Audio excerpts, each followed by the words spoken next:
For over 40 years, the F-15 was the undisputed king of the skies. With a legendary record of 104 aerial victories and 0 combat losses to enemy aircraft, it stood as the iron backbone of American air power. But on Friday, April 3, 2026, over the rugged Shaharmahal and Bakhtiari province, that 40-year myth was shattered.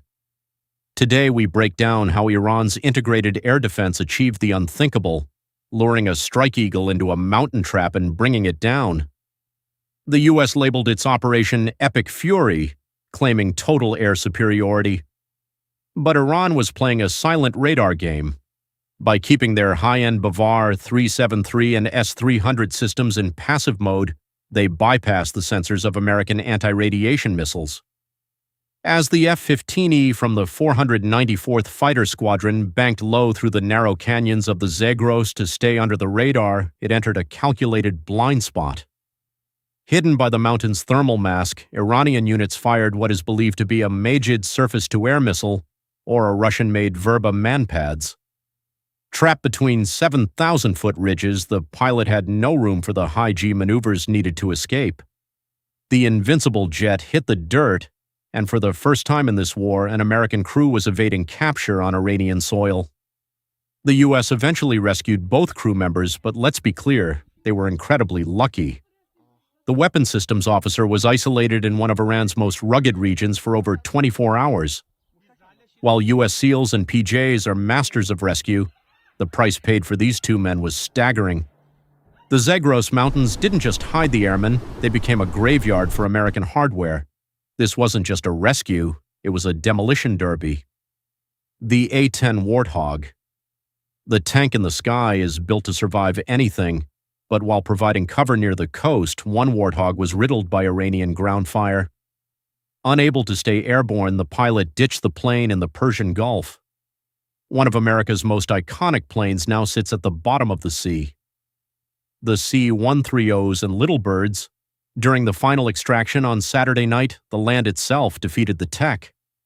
At a makeshift mountain base, 2 MC-13OJ, Commando 2s and 2 MH-6 Little Birds suffered critical failures. Whether it was the soft shale-heavy soil or engine stalls in the thin mountain air, the result was a disaster. In a movie mirroring Black Hawk Down, U.S. forces were forced to blow up their own aircraft to prevent Iran from capturing advanced stealth and comms tech. To the world, Trump posted, "We got him," but in the Iranian dirt, the U.S. left millions of dollars of charred high-tech wreckage. Western media often claims Iranians are just waiting to turn on their government, but the Zagros told a different story. When that F-15E went down, it wasn't just the IRGC searching, it was the people themselves. Before the military arrived, local Bakhtiari tribesmen, armed with hunting rifles and a lifetime of mountain knowledge, swarmed the ridges. To them, this wasn't about politics, it was an intruder on their land. They weren't hiding, they were hunting. This is where Iran took the upper hand. While the U.S. relied on multi-million-dollar satellites, they were stalled by small arms fire from the ground. While the U.S. claims they blew up their own planes, Iran's Faraj Rangers claimed they were the ones who trapped the Americans at that base.